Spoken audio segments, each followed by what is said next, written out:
Hey everybody, welcome to a Monday afternoon edition of Keith's Beer Reviews. Today I'm going to do one I almost didn't do because earlier this year the Hop Slam was out and I didn't do that. That's a seasonal, and but I'm going to do one that just appeared. I wish it had come out at the same time as Hop Slam so I could compare them side by side, but from Sierra Nevada, I'm going to do their spring seasonal Hoptimum, their whole cone Imperial IPA.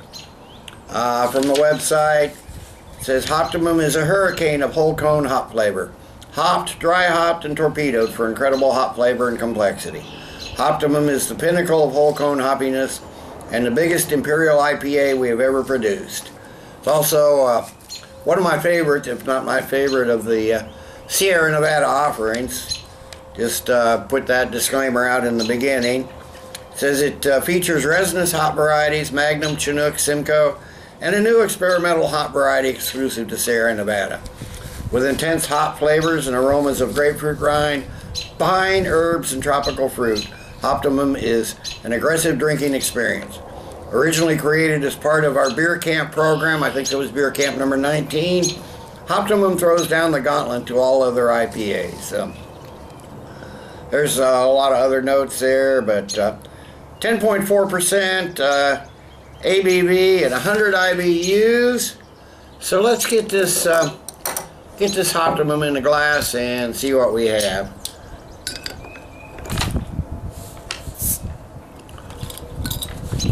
A little bit of smoke out of the bottle, but not a lot. Get my notes covered up before they blow away. It's still a little breezy day. It's a nice cool day in the lower 60s. Might get close to 70, I think. I'm gonna pour a little aggressive,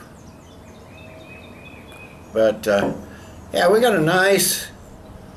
Oh, it's a clear, light copper, almost amber, but mostly copper. A bunch of carbonation streaming up. Got about 3 fingers of a nice big bubbled head. A lot of big bubbles in this, but really nice looking IPA. So let's get a nose on it. Okay, yeah. Well, what do you expect from a double IPA? Like, it's a huge hop note, lots of citrus,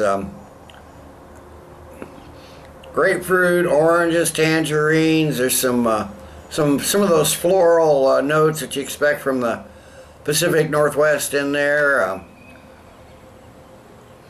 There's some nice malty bready notes too.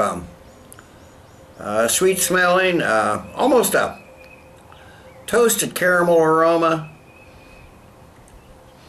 but it's primarily the lots and lots of hops, that's for sure. There's some little dank pine in there, but primarily the citrus, the grapefruit, the orange, the tangerine, maybe a little tart lemon mixed in with those floral hops. Really nice smelling beer, and got a nice, you can tell it's got a nice solid malty backbone too, so let's get a taste on it.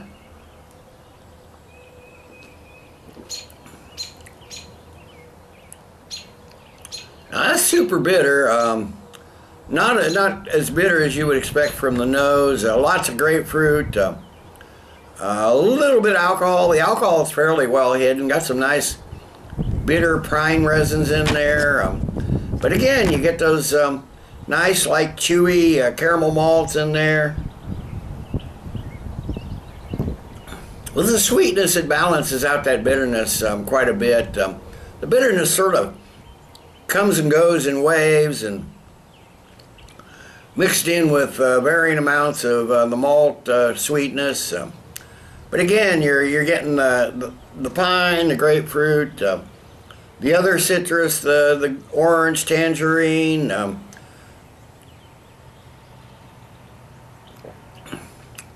And the floral flavors. The finish is kind of grassy, bitter and hoppy. but yet there's some malt sweetness there, so it's not overly bitter. It doesn't linger a lot. More malt balance than you would expect in an IPA, that's for sure. ABV is a little noticeable, but it's masked really well. It's a medium-bodied, medium carbonation beer. Really smooth and creamy, though. Medium-bodied, almost verging on full-bodied, but and there's a little warming there on the finish. But other than that, the alcohol is hidden really well. So let me sit. I will sip on this a while, and I'll come back after a while with the final thoughts and grade. Okay, I'm back. It's been half an hour or so. Just been sipping on this. I really enjoy this beer. I look forward to it coming out every year. Overall, I'd say, it's got a lot of hops. If you like, if you're the kind of person that likes lots of hops, but it's got a decent malt base. It's actually sweeter than you would expect. Pretty well balanced double IPA. I'm actually a little more impressed by the malt backbone than I am by the hops, because you expect a lot of hoppiness from Sierra Nevada and those Pacific Northwest brewers, that's for sure. But the alcohol, as it's warmed up, the alcohol has come out more. It's really well hidden initially when it's colder, but once it warms up, the alcohol does come out a little more, but it's not overwhelming. It's a well-made, enjoyable beer, assuming you like hops, because that's primarily what you're going to get. But what would you expect from the name? This is almost a 10. It'd probably be like a 9.8 if I broke them down that far, but I don't. So I'm going to give the this year's edition, the 24 edition of Sierra Nevada Hoptimum, it's going to get a 9.5 out of me. Good solid beer. It's on the shelves now. Get it if you can, especially if you like hops. So 9.5 out of 10. Till next time, everybody, cheers. Let's keep drinking good beers.